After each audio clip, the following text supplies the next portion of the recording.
नमस्कार,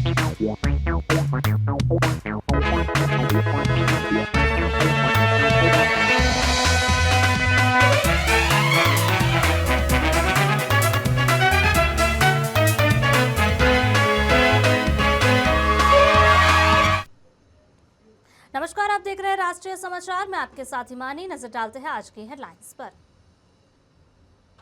मुंबई मनपा चुनाव में कांग्रेस बदले सियासी समीकरण, वंचित बहुजन अघाड़ी गठबंधन पर बातचीत जारी, सीट बंटवारे पर अटकी deal.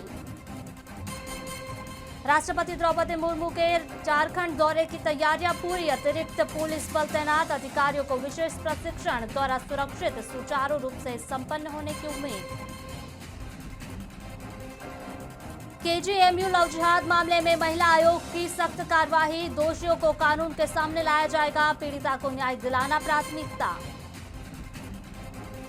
Madhya Pradesh bus truck accident में एक मौत, 15 घायल, यात्रियों में अफरा तफरी, महिला और बच्चों को सुरक्षित बाहर निकाला।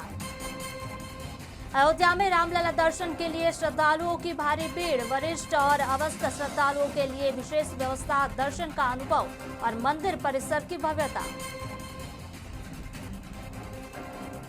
बात करें खबरों की, जहां सबसे पहले बात करते हैं महाराष्ट्र के स्थानिक मनपा चुनाव में। इस वक्त मुंबई महानगर पालिका चुनाव सबसे बड़ा सियासी रण बनता नजर आ रहा है। मुंबई मनपा चुनाव को लेकर महाविकास अघाड़ी की तस्वीर इस बार बदली नजर आ रही है।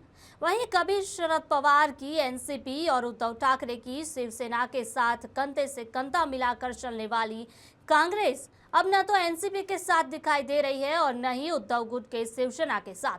राज ठाकरे के उद्धव ठाकरे के साथ आने के बाद कांग्रेस ने पहले ही एकला चालों की रणनीति पर काम शुरू कर दिया था, लेकिन अब संकेत मिल रहे हैं कि पार्टी प्रकाश आंबेडकर की वंचित बहुजन अघाड़ी के साथ मिलकर चुनाव लड़ने की दिशा में गंभीर कोशिश कर रही है।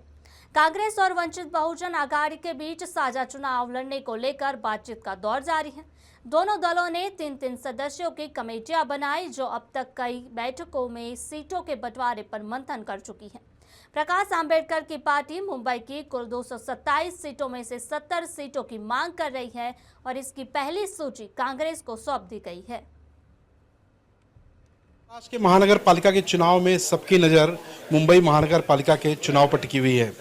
एक तरफ उद्धव ठाकरे ने मनसे का दामन थाम लिया है, तो वहीं अब अलग थलग हुई महाविकास अघाड़ी से कांग्रेस ने वंचित बहुजन अघाड़ी का दामन थामा है।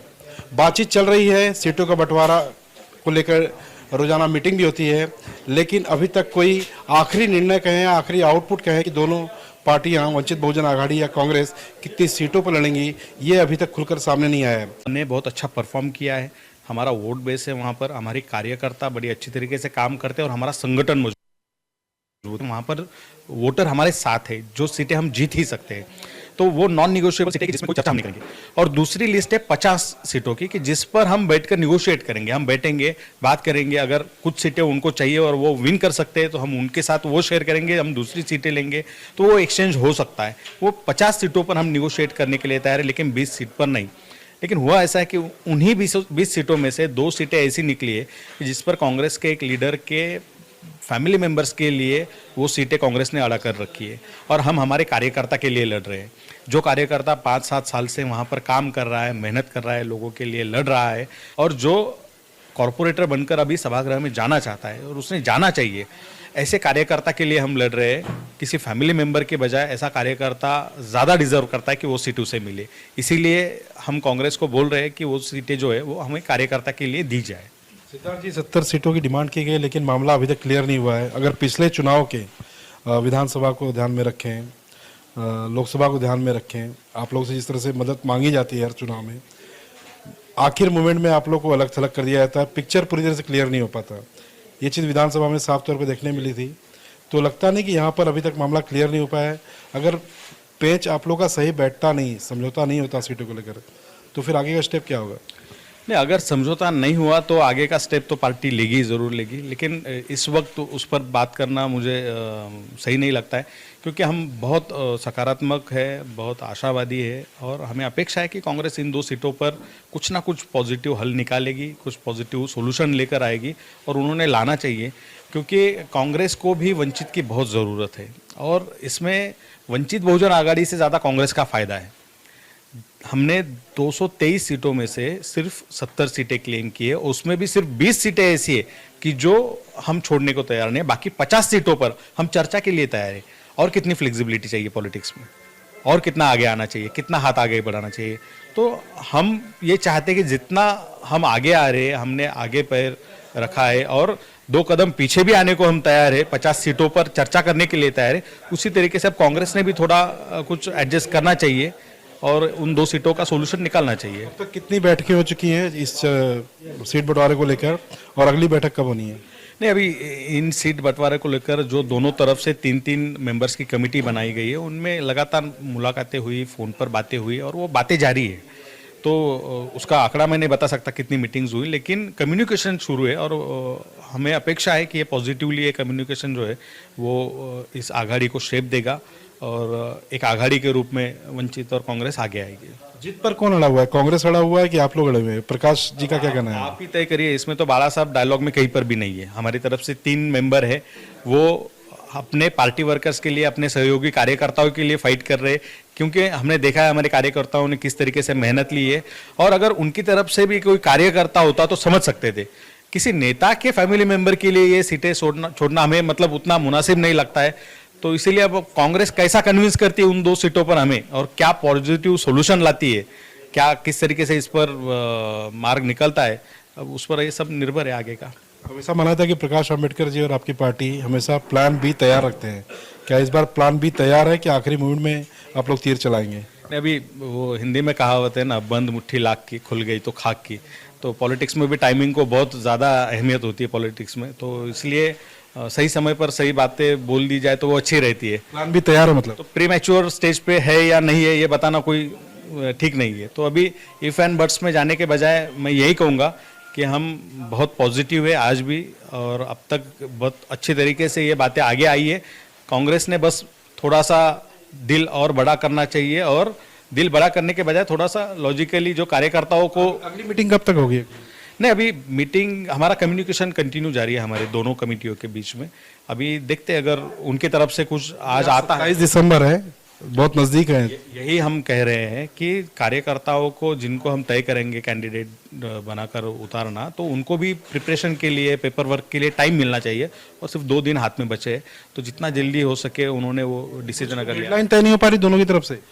नहीं, ऐसा कुछ अब तक तो कुछ डेडलाइन की बातें हमने की नहीं, लेकिन अभी डेडलाइन तो इलेक्शन कमीशन का शेड्यूल ही डेडलाइन है हमारे लिए, तो वो सामने रखकर तो अभी पिक्चर आप लोग का क्लियर हो जाएगा तो थोड़ा चुनाव प्रचार के लिए मौका मिलता है। जी सही बात है, इसीलिए हम बोल रहे हैं कि बाकी 50 सीटों पर हम बैठकर चर्चा करेंगे और फाइनल कर देंगे, लेकिन ये 2 सीटों का जो माजरा है उसको जल्द से जल्द हल किया जाए। मुंबई कहाँ की दोनों सीटें?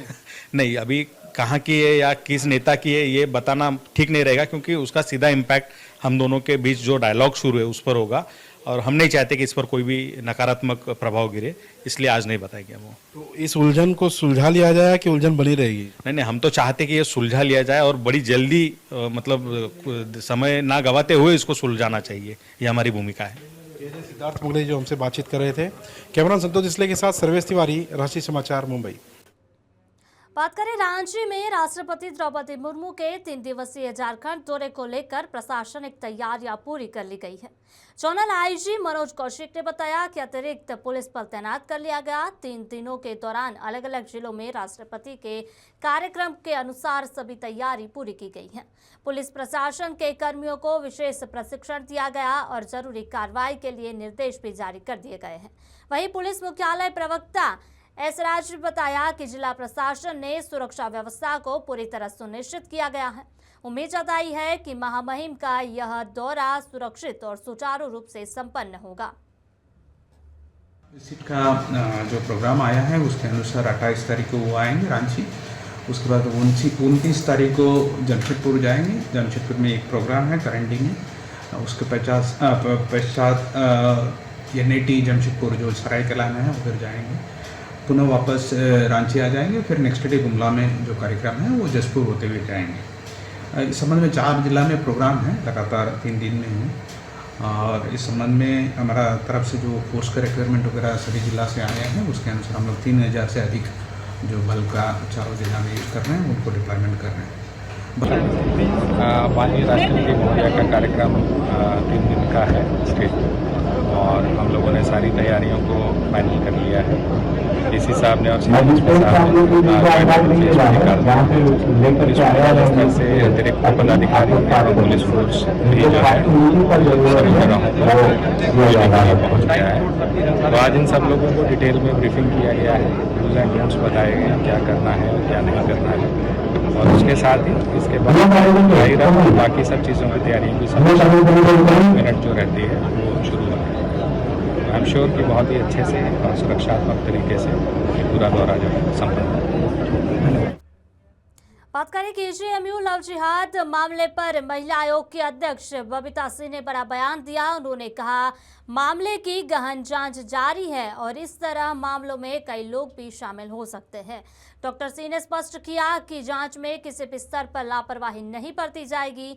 जो भी दोषी होगा चाहे कहीं भी हो, उसे खोजकर कानून के सामने लाया जाएगा। उन्होंने यह भी कहा कि पीड़िता को न्याय दिलाना आयोग की प्राथमिकता है और दोषियों के खिलाफ सख्त कानूनी कार्रवाई की जाएगी। और ये बहुत ही दुर्भाग्यपूर्ण है कि इतने अच्छे कॉलेज और इतनी बड़ी यूनिवर्सिटी में एक इस तरह का कलंक यहाँ लगा है। तो मैं ज़रूर कहना चाहूँगी कि मुझे ऐसा लगता है कि ऐसी चीज़ें जब होती हैं तो वहाँ एक आदमी नहीं होता। जब लव जिहाद या धर्मांतरण जैसी चीज़ें होती हैं तो हो सकता है कि यहाँ, क्योंकि एक जांच का विषय है और यहाँ कुछ और भी निकले या जो भी है, तो क्योंकि सबकी कोशिश है, सभी की नॉलेज में है, आपके माध्यम से भी है। तो मेरा मानना ये है कि जब ऐसी चीज़ें हैं तो ये तो बहुत छोटा है अभी, लेकिन वो बच पाएगा यहाँ। तो अगर दोषी है तो निश्चित रूप से उसको, मैं कहती हूँ अगर ज़मीन में भी गड़े होंगे तो खुद का निकाल लेंगे, क्योंकि ये छोटे मामले नहीं है। और ये कहा था, मैं कहीं पढ़ रही थी कि कैंसर से भी ज़्यादा घातक बीमारी है ये। तो सीरियसली कैंसर एक व्यक्ति को होता है और ये तो जाने कितने लोगों को, कितने घरों को, कितनी बेटियों को बर्बाद करना है। तो निश्चित रूप से कि इसमें जो भी होगा वो पूरी कार्रवाई की जाएगी। तो देखते हैं। बात करें डिप्टी सीएम विजय सिन्हा ने हालिया विवादों पर सफाई देते हुए कहा कि उन्हें नहीं पता कि कौन नाराज है और उनके पास कोई आधिकारिक पत्र भी नहीं आया है। उन्होंने स्पष्ट किया कि अराजकता का माहौल सरकार स्वीकार नहीं करेगी। जितना दिन वे विभाग में है, जनता के हित में काम करेंगे। सिन्हा ने कहा जो सही ढंग से काम करता है उसे भी लाभ मिलता है और वो किसी दबाव में काम नहीं करते। उन्होंने न्यायालय पर जमीनी विवादों के बोझ को कम करने की जिम्मेदारी सभी जताई है। इसके साथ ही बात करें कि डिप्टी सीएम ने फर्जी दस्तावेज के माध्यम से 420 का खेल खेलने वालों को संज्ञान लेने की बात कही और यह भी स्पष्ट किया कि उनके कार्यालय में किसी को गाली या अपमान नहीं दिया जाता। मेरे पास कोई पत्र नहीं आया है किन्हीं का और न हमसे किन्हीं ने संपर्क किया है। मैं इतना जानता हूं कि अराजकता के माहौल हम कभी स्वीकार नहीं किए हैं और न ही किसी के दबाव में आए हैं। सेवा का हमारा नेतृत्व ने अवसर दिया है। जितना दिन विजय सिन्हा जिस विभाग में रहा है, जो जनता के हित में सही निर्णय है, हम उसको पूरा करेंगे। बीजेपी नेता प्रतुल सहदेव ने उन्नाव में हुए रेप मामले को लेकर कहा कि सीबीआई ने सही कदम उठाया है और पीड़िता सीबीआई के पास खुद को सुरक्षित महसूस कर रही है। वहीं दूसरी ओर उन्होंने आरोप लगाया कि कांग्रेस नेता राहुल गांधी और सोनिया गांधी इस मामले में अपने दरबार तक ले जा रहे हैं। उन्होंने कहा राजनीति में इस तरह का व्यवहार नहीं किया जाना चाहिए। अभी अदालत का अंतिम फैसला आना बाकी है और उसका इंतजार किया जाना चाहिए। उन्होंने आरोप लगाया कि कांग्रेस हर मुद्दे पर राजनीति कर रही है, जो सही नहीं है। सीबीआई ने सही कदम उठाया क्योंकि पीड़िता भी वो कह रही थी कि वो असुरक्षित महसूस कर रही है, लेकिन अफसोसजनक बात कि वो कांग्रेस के नेता उसको राहुल गांधी और सोनिया गांधी के दरबार में ले जा रहे थे और उसका पॉलिटिकल यूज कर रहे थे, जो मुझे लगता है राजनीति में ऐसा नहीं करना चाहिए साहब। एक बेटी है, अगर वो इंसाफ मांग रही है, कोर्ट का अंतिम फैसला नहीं आया तो इंतजार करना चाहिए। पर कांग्रेस को सब चीज में राजनीति सूझती है। सीबीआई ने पहले दिन से ही वो स्पष्ट कर दिया था कि वो अपील करेगी इस आदेश के खिलाफ। कोर्ट के फैसले का इंतजार करना चाहिए। लेकिन ये गांधी परिवार जो रेप पर भी और जो तमाम चीजों पर राजनीति करता है, लेकिन दूसरी तरफ से जो उसके शासित राज्यों में जो जिस तरीके की चीजें हो रही हैं उसमें उसकी खामोशी, ये दो तरह का राजनीतिक जो है दोहरापन नहीं चलेगा। अब आप देखिए बांग्लादेश में हिंदुओं के साथ घटनाएं हुई, ये गांधी परिवार चुप रहा, लेकिन गाजा पट्टी में कुछ अगर होता है तो इनके मुंह खुल जाते हैं। तो ये तुष्टिकरण नहीं तो और क्या है। बात करें मध्य प्रदेश की, जहां परिवहन की बस और ट्रक के बीच हुए एक्सीडेंट में 15 लोग घायल हो गए। वहीं एक व्यक्ति की मौत की सूचना सामने आई है। यह हादसा देर रात को दाहोद के पास जालत हाईवे पर हुआ, जब इंदौर से अहमदाबाद जा रही बस को पीछे से एक ट्रक ने टक्कर मारकर घसीट लिया। बस का ड्राइवर स्टीयरिंग कंट्रोल खो बैठा और सड़क किनारे पलट गई, जिससे यात्रियों में अफरा तफरी मच गई। महिला और बच्चों समेत घायलों को बस से बाहर निकाला गया। 35 वर्षीय कदमबाई सिंगर, जो बस की खिड़की से कूदकर अपनी जान बचाने की कोशिश कर रहे थे, कार पलटने से मौके पर ही उनकी मृत्यु हो गई। घायलों को 108 की मदद से दाहोद सिविल अस्पताल में भर्ती कराया गया है, जहां डीवाईएसपी समेत पुलिस का काफिला मौके पर पहुंच आगे की कार्रवाई शुरू कर दी गई है। मृतक का शव पोस्टमार्टम के लिए ले जाया गया है, जिससे परिवार में शोक का माहौल है। गुजरात के भावनगर शहर के करचलिया पार इलाके में सार्वजनिक स्थान पर हुई मारपीट का वीडियो सामने आ रहा है। सोशल मीडिया पर यह वीडियो वायरल हो रहा है, जहां वीडियो वायरल में कुछ लोग एक दूसरे को हमला करते दिखाई दे रहे हैं, जिसमें धारदार हथियार और डंडों का भी इस्तेमाल हुआ। हालांकि विवादों के कारणों की स्पष्ट जानकारी सामने नहीं आई है। साथ ही वीडियो की तारीख और प्रामाणिकता की किसी पुष्टि नहीं की जा रही है। मामले की गंभीरता को देखते हुए संबंधित विभाग द्वारा इसकी जांच किए जाने की संभावना जताई जा रही है। बात करें नए वर्ष की शुरुआत से पहले भीषण ठंड के बावजूद भी अयोध्या में रामलला के दर्शन के लिए श्रद्धालुओं की भारी भीड़ उमड़ पड़ी है। 1 जनवरी तक के सभी वीआईपी दर्शन पास पहले ही फुल हो चुके हैं, जिसके बाद राम मंदिर ट्रस्ट ने मंगला आरती के वीआईपी पास जारी करने पर रोक लगा दी है। सामान्य श्रद्धालुओं के लिए 8 कतारें बनाई गई, जहां आधे घंटे में सुगमता से दर्शन कर वे अपने सामान तक पहुंच सकते हैं। 70 वर्ष से अधिक आयु के श्रद्धालुओं को पास की आवश्यकता नहीं है, जबकि शारीरिक रूप से अस्वस्थ श्रद्धालुओं के लिए व्हीलचेयर और सहायक सुविधा उपलब्ध की गई है। जहां बात की जाए कि ट्रस्ट सदस्य अनिल मिश्रा ने बताया कि वीआईपी पास प्रतिदिन 2 घंटे की अवधि में लगभग 400 श्रद्धालुओं के लिए जारी किए जाते हैं। देश भर के श्रद्धालुओं से निश्चिंत होकर आने की अपील है। दर्शन के दौरान श्रद्धालुओं को करीब 7 मिनट तक रामलला के दर्शन का अवसर मिलता है। मंदिर परिसर, परकोटा और ग्रीन परिसर में भगवान राम के जीवन प्रसंगों की झलकियां आध्यात्मिक अनुभूति प्रदान कर रही है। राम सभी को देखिए, कितना सुंदर सौभाग्य है कि हमारे 500 वर्ष बाद रघुनाथ जी आए हैं, पधारे हैं, राम जी का मंदिर का निर्माण हो गया है। कितने सौभाग्य की बात है। पहले लोग कहाँ जाते थे पिकनिक मनाने के लिए, घूमने के लिए, कुल्लू मनाली ना जाने कहाँ, लेकिन अब देखिए धर्म की राह पर लोग कैसे चल रहे हैं कि रघुनाथ जी की शरण में आ रहे हैं। इससे बड़ा और क्या सौभाग्य हो सकता है। और हमारे राम जी तो सच्चिदानंद स्वरूप हैं, सतचित आनंद सच्चिदानंद स्वरूप है रघुनाथ जी। तो महाराज इतना सुंदर सौभाग्य आप हम सबको प्राप्त हो रहा है, इससे बढ़कर कर क्या हो सकता है। महीने से आने वाले श्रद्धालुओं की संख्या वृद्धि हुई है, लेकिन अयोध्या के अंतर्गत उत्तर प्रदेश सरकार ने सड़कों को चौड़ी करके, यातायात की अच्छी सुविधा दे करके आने वाले श्रद्धालुओं को इतनी अच्छी सुविधा उपलब्ध कराई है, किसी को किसी प्रकार का कष्ट नहीं हो रहा है।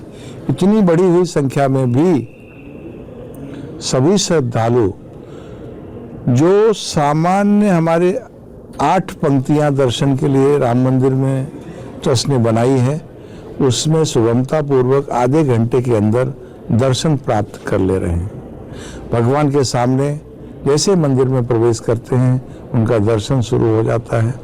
7 मिनट तक दर्शन मिलता रहता है।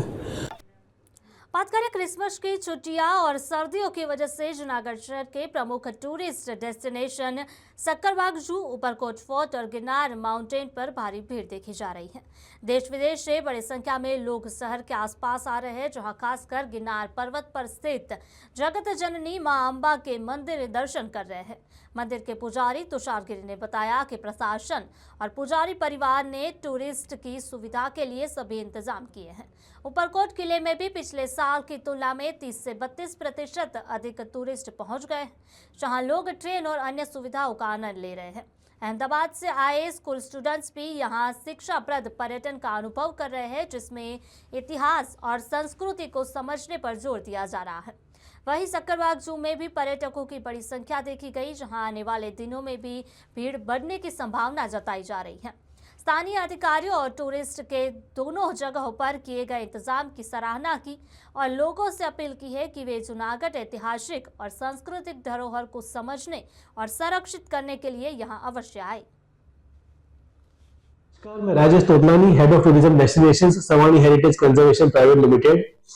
क्रिसमस की जो छुट्टियां चल रही है, खास करके 25 दिसंबर से लेकर 1 जनवरी तक, तो जो ऊपरकोट किला है जूनागढ़ में, वहां बहुत सारे प्रवासी देखने को मिल रहे हैं। न सिर्फ जूनागढ़ से, न सिर्फ भारत से, बल्कि अनारे लोग भी यहाँ पर बहुत तादाद में आ रहे हैं और बहुत अच्छा माहौल बना हुआ है। फैमिली का एक बहुत अच्छा आउटिंग का ये डेस्टिनेशन बन चुका है। सौराष्ट्र की one of the most favourite destinations कहलाई जा रही है।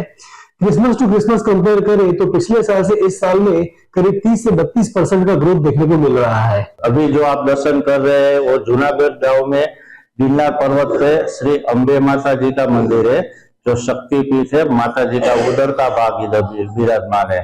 अभी नाताल का पर्व चल रहा है यहाँ, तो यात्रिकों की भीड़ ज्यादा है, पर यहाँ की जो वहीवटकर्ता प्रशासन, पुलिस प्रशासन सभी इतनी अच्छी गाइडलाइन कर रहे हैं, इतनी सेवा दे रहे हैं कि जैसे यात्री को कुछ भी दिक्कत नहीं होती। अगर कुछ भी हो तो तुरंत उसका प्रश्न सोल्व किया जाता है, पर अभी तक ऐसा कुछ नहीं हुआ है। यात्रियों की भीड़ जमा ही नहीं होती देते, इतना अच्छा सुंदर आयोजन किया है। मेरा नाम रागिनी सरगरा है। We are coming from Ahmedabad Crystal International Public School. हम आज यहाँ पर बच्चों को एक टूर पर लेके आए हुए हैं, जिसके अंदर हिस्टोरिकल कुछ बातें बताई जाएगी, जिसमें बच्चों को थोड़ा नॉलेज हो कि किस तरीके से राजा प्रजा की एक हिफाजत करते थे, उन्हें बचाते थे, किस तरीके से उनका निरीक्षण करते थे और कितने धर्म किस टाइप के कैसे वो अपना यहाँ पर प्रदर्शन करते थे, सब कुछ उसमें दिखाते थे। और इसी चीज के अंदर गवर्नमेंट भी उसको सपोर्ट कर रही है कि अपनी हिस्ट्री को आगे से आगे बढ़ावा दिया जाए, किस तरीके से हमारी जो संस्कृति है उसे आगे बढ़ाई जाए, जो पीछे छूट गया है हिस्ट्री उसे फिर से दिखाई जाए, अपने अकबर, महाराणा प्रताप, इन सब के बारे में बताया जाए कि किस तरीके से चंद्रगुप्त मौर्य और इन सब ने अपना यहाँ पर एक बलिदान दिया है और जिस तरीके से इसका सपोर्ट किया है और आज भी यहाँ पर हमारे सामने मौजूद है, जिसे हम देखकर एक प्रभावित होते हैं और हमारे अंदर भी एक खून जगता है कि हम भी इस तरीके से कुछ अच्छा करें और हमारी संस्कृति को आगे बढ़ाएं। नारायण, मेरा नाम विशाल पाटिल। हम लोग अमरदेव, जलगांव जिला, महाराष्ट्र से आए हुए हैं। हम लोग 21 लोगों का ग्रुप आया हुआ है। हमारे ग्रुप का नाम है गुरु बंधु परिवार। हम लोग यहाँ पे गुरु भगवान दत्तात्रेय महाराज के दर्शन के लिए आए हैं। हम लोग यहाँ पे रात को हम लोग हमारा जर्नी शुरू किया है। हम लोग पैदल ऊपर चल के आए हैं। आते वक्त यहाँ के लोकल लोगों ने हमें बहुत सपोर्ट किया है। जगह जगह पे पानी की व्यवस्था की गई है। सब लोग यहाँ पे ये क्रिसमस की छुट्टियों में आए हुए लोकल लोगों का इतना सपोर्ट है कि यहाँ इतनी भीड़ हो के भी इन्होंने अच्छी तरह से सब मैनेज किया हुआ है। जगह जगह पे हमें बताया जा रहा है, हमको सूचनाएं दी जा रही है। यहाँ पे बहुत अच्छा और शांत माहौल है। भगवान दत्तात्रेय महाराज के दर्शन करने के बाद जो मन जो पवित्र होता है, और ये जो संतों की भूमि है, कहा जाता है कि गिरनार जो पर्वत है ये हिमालय से भी पुराना पर्वत है और यहाँ पे बहुत साधु संत और ऋषि मुनि रहते हैं, इसीलिए यहाँ का माहौल बहुत अच्छा है। खबरों का दौर जारी रहेगा, देखते रहिए राष्ट्रीय समाचार। नमस्कार।